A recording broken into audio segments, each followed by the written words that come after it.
বলে সম্বোধন করলে তুই বলেই ডাকবো, তুমি বলে সম্বোধন করলে তুমি বলেই ডাকবো।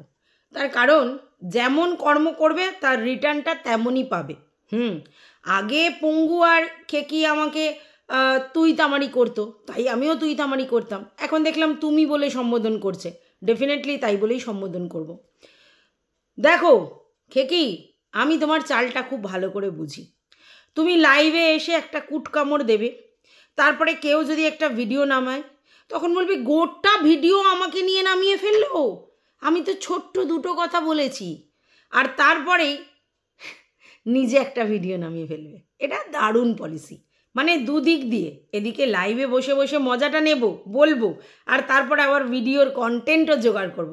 কারণ খুব ভালো করে জানে লাইভে বসে এই ধরনের কথা বললে তাহলে কেউ না কেউ সেটার রেসপন্স করবে, আর যেই না করবে তারপর আমি একটা ভিডিও করব, কি তাই তো? হ্যাঁ, এটাই ব্যাপার। তো সবাই বলছে কন্টেন্ট নেই তার জন্য এইগুলো করছি, কন্টেন্ট নেই তার জন্য করছি। তো কন্টেন্ট তো আমার একার অভাব হয়নি, দেখছি সবারই অভাব হয়ে পড়েছে।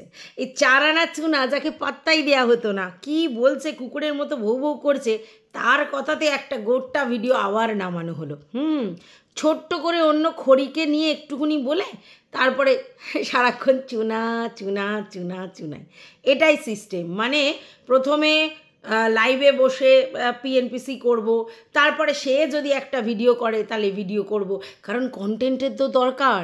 তাই কোথায় কোথায় খোঁচা দিলে কন্টেন্ট পাওয়া যায় এটা তো বোঝাই যায় না, আমরা বুঝি। কারণ ওইদিকে শুয়ের সঙ্গে মিটমাট হয়ে গেছে, খুব একটা বেশি ওইভাবে কন্টেন্ট করা যাচ্ছে না যেটা রেগুলার বেসিস করা হতো। তাহলে কন্টেন্টটা কোথায় পাবো? এই দিকে যদি ওই খোকাকে নিয়ে বেশি বলি, ওদিকে ভয় ঘন্টি নড়ছে, তাহলে সেটাও করা যাচ্ছে না। তাহলে কি করব? টেনশানে তখন চুনাই সহি, কি তাই তো? ভেরি গুড, ওয়েল ডান, বুঝি কন্টেন্ট কীভাবে নিয়ে আসতে হবে আর কি করে কথা বলতে হবে, বুঝি সব বুঝি।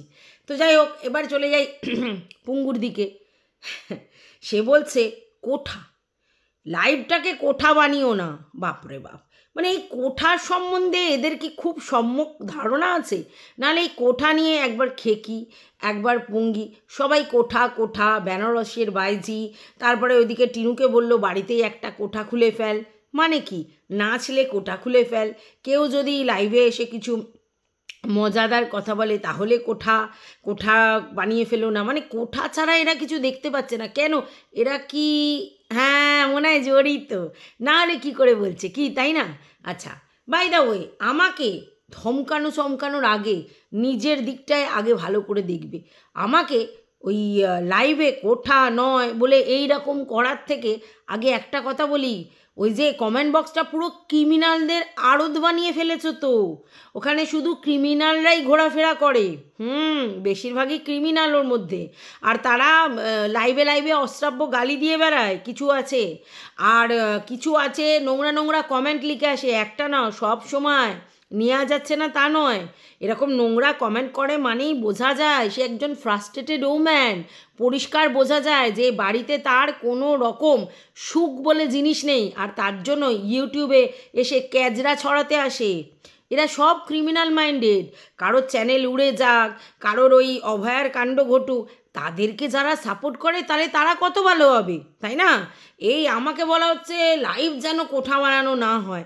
তাহলে ভাই ওই যারা কমেন্ট বক্সে আলোকিত করছে কিছু নোংরা ভিউয়ার্স, যারা এসে লোকের ক্ষতি হার্ম দেখতে চায়, যারা এতটাই ফ্রাস্ট্রেটেড যে নোংরা কমেন্ট করা ছাড়া তার কোনো কিচ্ছু নেই, তো তাদেরকে আগে বারণ করতে হবে। উল্টে তাদেরকে বাহবা দেওয়া হচ্ছে যে তুমি তোমার মতো চালু হও। তার মানে এরকম ক্রিমিনাল মাইন্ডেডদের যে সাপোর্ট করে সে যে কত বড় ক্রিমিনাল সেটা তো পরিষ্কার বোঝা যাচ্ছে, তাই না?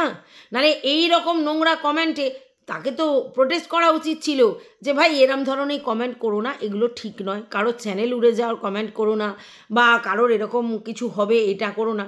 এদিকে অভয়ার জন্য রোজ দৌড়াদৌড়ি করা হচ্ছে, আর এই ধরনের মহিলা যারা মানে নোংরা মানসিকতার, তাদেরকে বাহবা দেওয়া হচ্ছে। উল্টো বলা হচ্ছে যে সে যেমন ছিল তেমনই যেন চারিদিকে কমেন্ট করে। বাহ, তারপর আমাকে আবার জ্ঞানদা দেবে জ্ঞান দেবে না? হ্যাঁ, আগে নিজের ভিউয়ার্সদের সাবধান করো, এরম নোংরামি ছড়াতে বারণ করো, ঠিক আছে? পরে অন্য লোকেদেরকে জ্ঞান দিতে আসবে, ঠিক আছে? আগে নিজের ভিউয়ার্সদের বলো। আর আমি জানি কেন আমাকে এই ধরনের কথা বলা হচ্ছে। অ্যাকচুয়ালি আমি যে এই লাইভ করছি এবং লাইভটা এন্টারটেন হচ্ছে, সেটা অনেকে সহ্য হচ্ছে না। আমি লাইভ করছি, আমি 3টে করে কেন কন্টেন্ট নামাচ্ছি সেই নিয়ে লোকের প্রচুর জ্বালা, যে প্রতিদিন 3টে করে কন্টেন্ট করছে, আবার লাইভ করছে প্রতিদিন, তাহলে ওই একা ইনকাম করে নিয়ে চলে যাবে আর আমরা এখানে চুষবো? তো কে বারণ করেছে ভাই? হ্যাঁ, তোমার হিংসা আমার জয়, কেউ তো বারণ করেনি। তুমি 3টে কেন 40টা কন্টেন্ট করো, তোমার যদি সময় থাকে, তুমি যদি করতে পারো করো, আমার আছে সময়, আমি করতে পারছি তাই করছি। কি আশ্চর্যের ব্যাপার! আমি লাইভ কটা করব, আমি কন্টেন্ট কটা করব, কাকে নিয়ে কন্টেন্ট করব? এখানে কোথাও লেখা আছে নাকি যে ভিউয়ার্সদের নিয়ে কন্টেন্ট করা যাবে না? কি আশ্চর্য! যদি লেখা থাকতো তাহলে এই কমেন্টগুলো তো পড়া হতো না। এই যে কি মিসেস দেবকে নিয়ে ওখানে সব সুন্দর সুন্দর কমেন্ট লিখেছে, সেগুলো পড়তে না তাহলে, না এগুলোও পড়া হতো না। তারপরে ওই বাঙালিয়ানাকে নিয়ে যে কথাগুলো বলা হচ্ছে, ও তো কমেন্ট বক্সে লিখেছে, সেগুলো তুলে আনা। ও কাকে ভাই বলেছে সেগুলোকে তুলে আনা। তারপরে তো টিনুর কমেন্ট বক্সে কে কী করছে সেগুলো তুলে আনা। তারপরে এরা জ্ঞান দিতে বসে যে কমেন্ট বক্সে কি যারা কমেন্ট করে তাদেরকে নিয়েও আর কি কন্টেন্ট করছে। কতটা আকাল পড়ে গেছে! আকালের কি আছে? আমি তো বহুবার বলি, আমি এই ইউটিউব জোনে যেখানে কাজ করি, যেখানেই বিতর্কিত মন্তব্য দেখব সেটা নিয়েই কন্টেন্ট করব। সে ভিউয়ার্স বলুক আর সে কোনো ক্রিয়েটার বলুক, এখানে আমার কাছে কোনো বাদ বিচার নেই ভিউয়ার্স আর ক্রিয়েটারদের। কারণ কিসের বাদ বিচার? ভিউয়ার্সরা নোংরাভাবে নোংরা মন্তব্য করে গেলে সেটা নিয়ে 100% রাইট আছে আমার কথা বলার। আমি তো কথা বেচে খাই, তো আমাকে কথা বলতে হবে। যে কোনো জিনিস দেখব, নোংরা জিনিস দেখব, বিতর্কিত জিনিস দেখব, সেটা নিয়ে কন্টেন্ট করব। এর বাইরে তো অন্য কিছু ব্যাপার নেই। আশ্চর্য লাগে, আমাকে জ্ঞান দিতে বসে গেছে। জ্ঞান দেওয়ার আগে নিজেকে দেখতে হবে, ঠিক আছে? এইবার রইল বাকি যে আমি কাকে কোথায় কমেন্ট করব, কার জায়গায় গিয়ে অ্যাপ্রিসিয়েট করব, সেটা শুধুমাত্র আমার লুকআউট। সেটাকে নিয়ে কাউকে ভাবতে হবে না। আমার মানে চারিদিক, মানে আমি কোথায় কোথায় যাচ্ছি সেগুলোকেও নজরদারি করা হয়। সে ভালো, নজরদারি করা হোক, কিন্তু আমার যাকে ইচ্ছা হবে আমি তাকে কমেন্ট করব। আমার যাকে মনে হবে এই ব্যাপারটাতে অ্যাপ্রিসিয়েট করার, ডেফিনেটলি করব। আমার চ্যানেল, আমার মর্জি, বেশ করেছি, ঠিক আছে? যেখানে ইচ্ছে কমেন্ট করব। আর সে যখন সেটাতে লাভ রিয়াক্ট দিয়েছে, তাহলে অন্য লোকের তো এত মাথা ঘামানোর দরকার নেই। হ্যাঁ, সে যদি কোনো ব্যাপারে আমাকে অ্যাপ্রিসিয়েট করতে পারে, ডেফিনেটলি আমিও তাকে কোনো ব্যাপারে অ্যাপ্রিসিয়েট করি। সব জায়গায় যে তাদের সঙ্গে আমার মতের মিল হবে তা নয়, ঠিক আছে? তার মনে হয়েছে কোনো একটা জায়গায় যে এটা আমি ঠিক করিনি, আমি তো সেটা নিয়ে আর্গু করিনি। আমি বলেছি হয়তো ওনার মনে হতে পারে, বাট আমি করি না, এটা আমি বলেছি, ওনার মনে হচ্ছে, উনি বলেছে, তার জন্য তো তার সঙ্গে আমার কোনো ঝামেলা হয়নি। আর সেটা আমি নিতে পারছি না তা তো নয়। শুধু ফালতু কথা বলে গেলে তো হবে না, তাই না? তো চলো, welcome back to my channel. আশা করছি তোমরা সবাই খুব ভালো আছো আর আমিও খুব ভালো আছি। নতুন একটা ভিডিওর সাথে আমি রুনার লাইফস্টাইল থেকে। আবার দেখেছো গলাটা কেমন একটা ধরা ধরা লাগছে। মানে এই যে ওয়েদার চেঞ্জ, একবার ঠান্ডা একদম, একবার গরম, এই ব্যাপারটা আমি অ্যাডপ্ট করতে পারি না। একই রকমভাবে ঠান্ডা বা একই রকমভাবে যদি গরম পড়ে ঠিক আছে, কিন্তু এই বারবার যে ওয়েদার চেঞ্জ, এই জিনিসটা আমি একদম অ্যাকসেপ্ট করতে পারি না। আর তারপরেই শরীর খারাপ হয়, মানে এই ঠান্ডা লাগার ব্যাপারটা হয়। তো যাই হোক, ওই দিকে তো খুব জমেছে। হ্যাঁ, মিসেস দেব মানে আমাদের ঢেপু দিদি, আর এদিকে হচ্ছে কি মিসেস মজুমদার মানে আমাদের কিমা দেবী, দুজনের মধ্যে খুব লেগেছে। থ্রেড কালচার চলছে, কিমা কিন্তু ইনডাইরেক্টলি থ্রেড দিচ্ছে। আর তাই জন্যই আগের দিন আমাদের ঢেপি দিদি বলেছে হয়তো আমার ইউটিউব কেরিয়ার শেষ। কেন বলেছে? কেরিয়ার কেউ কারো শেষ করতে পারে না, তাই না? কিন্তু এই যে কিমা দিদি, তিনি যে মধ্যখানে চালবাজি করতে পারে এবং ভিউয়ার্সদেরকে কিভাবে উত্ত্যক্ত করতে পারে সেটা তো জানে, ঢেপি দিদি তো জানে। আর সেই জন্যই ঢেপি দিদি কথাটা বলেছে, কারণ ভিউয়ার্সদেরকে পুরো খেপিয়ে দিয়েছে।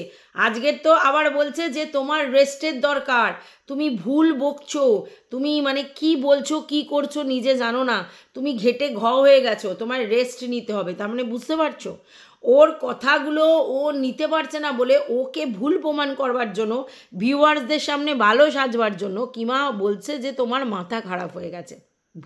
ভাবছো, মানে আমি বলি না, ইউটিউবে কেউ কারোর নয়, এই কন্ট্রোভার্সির জন্য আমি বহুদিন ধরে দেখছি, কেউ কারোর নয়, স্বার্থে ঘা লাগলে যে কেউ যখন খুশি ছোবল মেরে দিতে পারবে। আর ভিউয়ার্সদেরকে কিভাবে মোল্ড করা যায় সেটা কিমার থেকে বেশি কেউ জানে না। তাই যখনই ঢেপি দিদি মুখ খুলবে এই সব ব্যাপারে, তো স্বাভাবিকভাবে কি হবে বুঝতেই পারছো। কিমা কিন্তু থ্রেড দিয়ে এটা বলল, তাহলে কি বলছো আমি ওদেরকে নামাবো? কারণ বদনাম তো আমার হয়েই গেছে, আমি সবাইকে দিয়ে ভিডিও করাই, তাহলে কি বলছো সবাইকে বলবো ভিডিও করতে? তার মানে ও কনফিডেন্ট, ও যাদের যাদের নাম করলো তাদেরকে যদি ও বলে ভিডিও নামাতে, তাহলে তারা নামাবে। তাই জন্য বললো যে কি বলছো, তাহলে কি আমি বলবো তাদের ভিডিও নামাতে? তুমি অনেক কন্টেন্ট পাবে, মানে বুঝতে পেরেছো যে তোমার এগেনস্টে প্রচুর প্রচুর ভিডিও নামানো হবে এবং তুমি কন্টেন্ট পাবে। কত কন্টেন্ট করবে করো, মানে বুঝতে পেরেছো। মানে সূক্ষ্মভাবে থ্রেড দিয়ে গেল এবং সূক্ষ্মভাবে এটা বলে গেল যে আমার ইশারায় এরা কিন্তু সত্যি ভিডিও নামাবে, এবং তখন তুমি নিতে পারলে হয়, কারণ এত এত তোমাকে নিয়ে বলবে তোমার মাথা খারাপ হয়ে যাবে, এটাই বলতে চাইছে। আর একটা কথা বললো যে তুমি যে আমার ছেলে মেয়েকে নিয়ে প্রোটেস্ট করেছিলে, সেটার কারণ আমার ছেলে মেয়ের হয়ে প্রোটেস্ট করা নয়, সেটার কারণ তুমি শুয়ের এগেনস্টে ভিডিও করতে, এবং শুয়ের এগেনস্টে ভিডিও করতে গিয়ে সেই কন্টেন্টের জন্যে আমার ছেলে মেয়েকে নিয়ে তুমি ভালো কথা বলেছিলে বা প্রোটেক্ট করেছিলে। মানে বুঝতে পেরেছো, মানে এর বক্তব্য, কিমার বক্তব্য যে ভাই আমার ছেলে মেয়ের জন্য তুমি তাদের নিয়ে প্রোটেস্ট করেছো এরকম নয়, যেহেতু তোমার কন্টেন্ট ছিল শু, আর শু যেহেতু কথা বলছিল তাই তুমি কন্টেন্টের জন্য আমার ছেলে মেয়ের হয়ে প্রোটেস্ট করেছো। হ্যাঁ আমি জানি তো এই কথাটাই হবে, এখানে কেউ কারোর ছেলে মেয়ে নিয়েই বলা বা কিছু করা বা যা খুশি করা, এগুলো বলার কোনো দরকার নেই, কিন্তু লোক বলবে আর তারপরে এই ধরনের কথা হবে। এটা ঠিক যে কন্টেন্টের জন্যই কিন্তু প্রোটেস্ট করেছিল সেই সময় ঢেপি দিদি, কন্টেন্টের জন্যই। তো এখানে তো সবটাই কন্টেন্ট, এমনি এমনি কে আবার প্রোটেস্ট করে? আজকে যদি এই দিকের কোনো একজনের বাচ্চা নিয়ে কেউ কথা বলে, আমি যদি সেটা নিয়ে প্রোটেস্ট করি, এবং পরবর্তীকালে সে যদি আমাকে বলে তুমি কি আমার হয়ে প্রোটেস্ট করেছো, ওটা তো তোমার কন্টেন্ট। আরে কন্টেন্টের জন্যই তো বাচ্চাদের নিয়ে প্রোটেস্ট করে, তো কন্টেন্টের বাইরে আবার কি? কন্টেন্টের বাইরে কি? যে যাকে কন্টেন্ট করে সেই অনুযায়ী প্রোটেস্ট হয়। এখন সব জিনিসটাই ছোট করে দেখানো হবে। আচ্ছা, বাই দ্য ওয়ে, এদের ভিতরে কিন্তু প্রচুর গোলক ধাঁধা আছে, প্রচুর ভিতরে লুক্কায়িত জিনিস আছে, এবং তোমরা যেগুলো খালি চোখে দেখতে পাও না, এদের ভিতরে অনেক ঘাপলাবাজি আছে, সেগুলো কিন্তু ধীরে ধীরে ক্রমশ প্রকাশ্য হবে। কারণ এই যে ঘাপলাবাজির মধ্যে এই ঢেপি আর কিমার মধ্যেখানে অনেক গুজগুজুনি জিনিস আছে, যেগুলোর মধ্যে সেই আলুর দমও আছে। আলুর দমকে নিয়ে টানাটানি হচ্ছে। আমি ডেফিনেটলি বুঝতে পারছি যে আলুর দমের সঙ্গে আমাদের কিমা দিদির একটা বিশাল বড় ঝামেলা হয়েছিল। এখন আলুর দমের নামে কিমা দিদি বলতে চাইছে যে আলুর দম এমন একটা চক্রান্ত ষড়যন্ত্র করেছিল যেখানে ভিউয়ার্সদের মুরগি করা হবে, মানে ভিউয়ার্সদেরকে মুরগি করে তার থেকে টাকা ফাঁকা এইসব নেওয়া হবে, এরকম একটা ধরনের কিছু। এইটা কিমা বলছে আলুর দমের বুদ্ধি ছিল, যেখানে ওর ভাই মানে আমাদের কচি খোকা এবং কিমা অবজেকশন করেছিল, কারণ ওরা ভিউয়ার্সদেরকে ঠকাতে চায় না। হা হা হা হা। তার আগে কিমা আর ভাই দুজনেই তোমরা জানো বিদেশি আপুদের থেকে কিভাবে কি নিয়েছে, এবং বহু ভিউয়ার্সদের থেকে শাড়ি মাড়ি এটা সেটা গিফট হিসেবে নিয়েছে। তারপরে জন্মদিনে প্রচুর খরচা অন্য লোকেরা দিয়েছে। গিফট নিয়ে কোনো কথা নেই, গিফট মানুষকে ভালোবেসে দিতেই পারে, কিন্তু যখনই সেটা অ্যামাউন্ট হবে, খরচা হবে, মাছ কেনার টাকা, মাংস কেনার টাকা, কেক কেনার টাকা, এইসব হবে, তখনই কিন্তু কথাটা কথা। আচ্ছা, বাচ্চাকে গিফট দিতেই পারে, কিন্তু বাচ্চাকে দিতে গেলেই মানে গোষ্ঠী শুদ্ধ সবাইকে বাদ দিয়ে কিমাকেও দিতে হচ্ছে, মানে বুঝতে পেরেছো তো? এগুলো সবটাই এরা এইভাবে ভিউয়ার্সদেরকে ঠকিয়ে ইমোশনাল ব্ল্যাকমেল করেই নিয়েছে, ঠিক আছে? এইবার সেই জন্য হয়তো আলুর দমও কোনো চান্স পেয়েছিল, আলুর দমও কিছু বলেছিল, কিন্তু যতক্ষণ না আলুর দম মুখ খুলছে আমরা তো কিছু বলতে পারবো না, কারণ একতরফা কোনো কথা হবে না। কিন্তু এখানে কিমা বলতে চাইছে যে আলুর দম হচ্ছে কচি খোকাকে ঠকিয়েছে, কচি খোকার নাম বাঁচতে ভিউয়ার্সদের ঠকানোর ব্যবস্থা করছিল, এবং কচি খোকা মানে আলুর দম যে লয়ার ফয়ার দেখিয়ে দিয়েছিল তাতে কচি খোকার প্রচুর টাকা খরচা হচ্ছিল। আর সেই টাকা খরচা হচ্ছিল বলেই কিমা হচ্ছে তার দিদিকে বলেছিল, রিকোয়েস্ট করেছিল এই কেসটা নাও। তার মানে এটা ঠিক, আলুর দম যদি প্রচুর টাকা তার মানে লয়াররা নেয় এবং সেটা যদি কচি খোকা আলুর দমের কথা কিমাকে বলে, তাই হয়তো কিমা বলেছে। তার মানে বুঝতে পেরেছে তো, মানে পুরো ঘোটালা গড়বড় হয়ে আছে ভিতরটা, খুললে কদর্য রিয়েল জিনিস বেরিয়ে যাবে, এটা কিন্তু মাথায় রেখো। আর সেই জন্যই একে অপরকে কিছুতেই সেইভাবে ঘাঁটাতে চাইছে না। যদিও বা ঢেপি দিদি বলছে কিমা দিদি কিন্তু পাশ কাটিয়ে যাচ্ছে, কারণ প্রচুর গন্ধ আছে, ঠিক আছে। এবার কাদা ছোড়াছড়ি যদি সেই লেভেলের হয় তাহলে সেই পাঁকগুলো ঘড়ঘড় করে বেরিয়ে আসবে, আর যেটা কিন্তু খুব টেরিফিক, সবার জন্যই হবে, সেটাই ও চাইছে না। এবং কিমা সেই জন্য বারবার সতর্ক করছে যে বলো না, তুমি রেস্ট নাও, এখনও সময় দিচ্ছি, এখনও চুপ করে আছি, এখনও বলছি না, কিন্তু আমারও দেয়ালে পিঠ ঠেকে যাবে, তখন আমাকে বলতে হবে কিসের দেয়ালে পিঠ ঠেকা। আমি যদি মনে করি কাউকে ইগনোর করব, ডেফিনেটলি করতে পারি, কিন্তু ইগনোর তো করা যাবে না, এখানে সবাই সবাইকে প্রুফ করতে চায়, তাহলে কে কাকে ইগনোর করবে। তো একটা কথা বলতে পারি যে যতটা সৎ, যতটা ভালো এরা নিজেদেরকে দেখায় তা কিন্তু নয়, এদের ভিতরে কাল্লির চিঠি অনেক কিছু আছে, ঠিক আছে।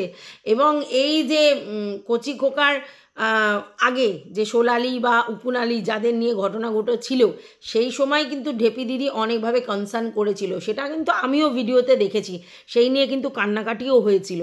তো কচি খোকা তো তখন শোনার জায়গায় ছিল না, উল্টে ঢেপি দিদিকে কিন্তু মুখের উপর জবাব দিয়ে দিয়েছিল, মানে যে না আমি কথা শুনবো না আর কি, আমার পার্সোনাল ব্যাপার আর কি, এইসবভাবে তুমি বলতে পারো না।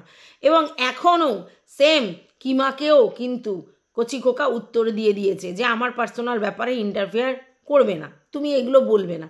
তার মানে এ শুধুমাত্র এই যে দিদিদের পাতানো দিদিদের কাজে লাগিয়েছিল শুধুমাত্র নিজেকে মহান প্রমাণ করবার জন্য আর নিজের ওয়াইফকে ডাউন করবার জন্য, এই জন্য এই দিদিদের কাজে লাগিয়েছিল। কিন্তু এই দিদিরা আবার যদি তাকে ফোর্স করে তাকে কিছু জ্ঞান দিতে যায় বা তাকে কিছু বোঝানোর চেষ্টা করে, একদমই শুনবে না কচি খোকা। যখন ঢেপি দিদি বলেছিল তখনও শোনেনি, যখন কিমা দিদি বলেছে তখনও শোনেনি। তার মানে এদেরকে বোরোর মতো চাল দিয়েছে, এর হয়ে যেহেতু মানে স্পিকারের কাজ করেছে, এর হয়ে যেহেতু ভিউয়ার্সদের কাছে এর ভালো জিনিসটা তুলে ধরেছে, তাই তখন অ্যাপ্রিসিয়েট করেছে। কিন্তু যেদিনই তারা অরিজিনাল জিনিসের জন্য মুখ খুলেছে, দেন অ্যান্ড দেন তাদের অকাত বুঝিয়ে দিয়েছে। ঢেপি দিদির অকাতও বুঝিয়ে দিয়েছিল, ঢেপি দিদি তখন কান্না কাটিয়ে অনেক কিছু করেছিল, এখন কিমা দিদিরও ব্যাপার স্যাপার আসছে। এইবার ঢেপি দিদি বলছে তখন তুমি কেন বলোনি এই ব্যাপারগুলো, তখন তুমি কেন বলোনি, যে আমাকে যখন বললো তখন তুমি কেন বলোনি, আমি তো তখনই প্রোটেস্ট করেছিলাম, তুমি আবার বললে যে কচি খোকা তোমাকে খুব ভালোবাসে, অর্থাৎ তুমি এসব ধরনের কথা বলো না। তার মানে কি এই সাপ্রেস ব্যাপারটা কিন্তু প্রথম থেকেই চলছিল, এই যে কচি খোকার ব্যাপারে সাপ্রেস ব্যাপারটা কিন্তু প্রথম থেকেই চলছিল। এখন হাড়ি ভেঙে গেছে, এখন কচি খোকার এগেনস্টে প্রচুর ভিউয়ার্স চলে গেছে, যারা ওকে একসময় পজিটিভভাবে ভিডিওতে ভিউজ দিত, তারাই এখন ওর তাদের কাছে ও এখন বৃতৃষ্ণার পাত্র হয়ে গেছে। আর তাই জন্যই তারা মুখ ফিরিয়ে নিয়েছে এবং বহু লোকজন বলছে অন্য কন্টেন্ট নিয়ে আসো, এই কন্টেন্টে শুনতে চাইছি না, এই কন্টেন্ট আর ভালো লাগছে না, ওদেরকে ছেড়ে দাও, এই জন্যই তো বলছে, ঠিক আছে। আর সেইখানে কিমা দিদি সূক্ষ্ম করে থ্রেড দিয়ে বেরিয়ে যাচ্ছে। আর কিমা দিদি কিন্তু খুব সুন্দর চালাকি একটা অ্যাপ্লাই করেছে, যাতে কোনো ভিউয়ার্সই তাকে ভুল না বোঝে, এবং ভিউয়ার্সদের মাথা কিভাবে ব্রেন ওয়াশ করতে হয় সেটা কিমার থেকে শিখতে হবে, আমি বহুবার বলেছি। এবং স্বাভাবিকভাবে আমাদের হচ্ছে ঢেপি দিদি ভিলেন পরিণত হয়ে যাচ্ছে, ভিলেন, আর এদিকে হচ্ছে হিরো প্রমাণ হয়ে যাচ্ছে। তবে যাই বলো, হিরো হোক ভিলেন হোক, একটা সিনেমা দেখতে গেলে আমরা এন্টারটেনের জন্য হিরোকেও দেখি, ভিলেনকেও দেখি কিন্তু দুজনকে, তাই তো। তাহলে এই ব্যাপারটাই হচ্ছে, একজন ভিলেন একজন হিরো মানে হিরোইন, কিন্তু দুজনকেই তো আমরা ভিউজ দিচ্ছি, দুজনকেই তো দেখছি, তাহলে অসুবিধাটা কোথায়? কারণ আমরা জানি কন্টেন্ট আমরা কেন করি, আমাদের ভিউজ হওয়ার জন্য, ভালোবেসে দিলেও কি খারাপ বেসে দিলেও ডাজেন্ট ম্যাটার, কি তাই তো। তাহলে বুঝতে পারছো পলিসিটা। আচ্ছা, এইবার কিমা কিন্তু সমানে রেখে খেলছে। কিমা কি বলছে, আমার দিদিভাই খুব ভালো। কিমা কি বলছে, আমার ভাই খুব ভালো, আমার ভাই খুব সাদা মনের মানুষ। আমি তো বলেছি ভাই একবার ডাকলেই আমি ছুটে যাব আবার প্রোটেক্ট করতে, বুঝতে পেরেছো না? ভাই তোকে ডাকবে না, তুই এটা ভালো করে বুঝে নে।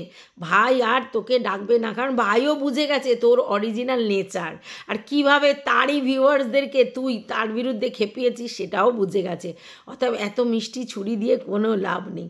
তো বন্ধুরা, আমি একটা জিনিস পরিষ্কার ক্লিয়ার হয়ে গেছি, যে যদি পলিটিক্স করতে জানতে পারো, যদি পলিটিক্সটা বোঝো, যদি প্রপার পলিটিক্সটা বোঝো, তাহলে কী লেভেলের কন্ট্রোভার্সি করছো, অরিজিনালি তোমার কত জ্ঞান আছে বা তোমার কত এডুকেশন ব্যাকগ্রাউন্ড আছে, তুমি কত সঠিকভাবে কন্টেন্ট করো, সেটা ম্যাটার নয়, ম্যাটার হচ্ছে পলিটিক্স।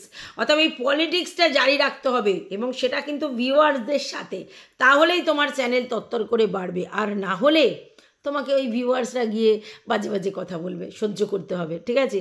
তো ইউটিউবে টিকে থাকার জন্য পলিটিক্স মাস্ট।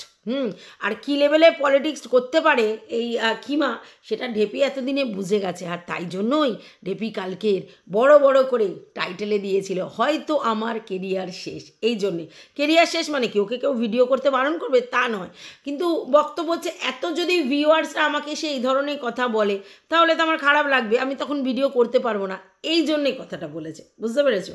তো যাই হোক, এখন ওরা দোষটা দিয়ে দিচ্ছে এইদিকে সবাই, পুঙ্গি থেকে আরম্ভ করে কিমা থেকে আরম্ভ করে, যে এই আলুর দমের কথা বলে বা আলুর দমের দিকে ফেভার দেখিয়ে অ্যাকচুয়াল সে ম্যাডামকে ছোট করছে। আলটিমেটলি যদি ওই আলুর দমের প্রশংসা করে, তাহলে ম্যাডাম যে এলো, আসার দরকার ছিল না, তাহলে ম্যাডামের ও প্রশংসা করছে না কেন? ম্যাডাম তো নিজেই বলেছে যে উনি আর কেসটার মধ্যে নেই, এখন বর্ধমানের কোন কাকু কেসটার মধ্যে আছে। আর ম্যাডাম তো লয়ার নন, ম্যাডাম মধ্যখানে সমস্ত কিছু রেডি করে দিত। আর ম্যাডাম তো বলেছে দিদি হিসাবে উনি পাশে আছেন, কিন্তু কেসটা থেকে বেরিয়ে গেছেন। তাহলে এখানে কি ব্যাপার হলো এই ব্যাপারটা? কিন্তু এরা চালাকি করছে যাতে ম্যাডামের কাছে আবার ঢিপি দিদিকে খারাপ করে দেওয়া যায়, বুঝতে পেরেছো?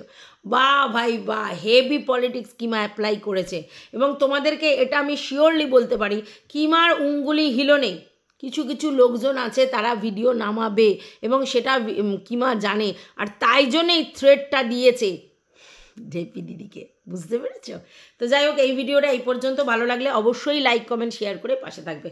টাটা।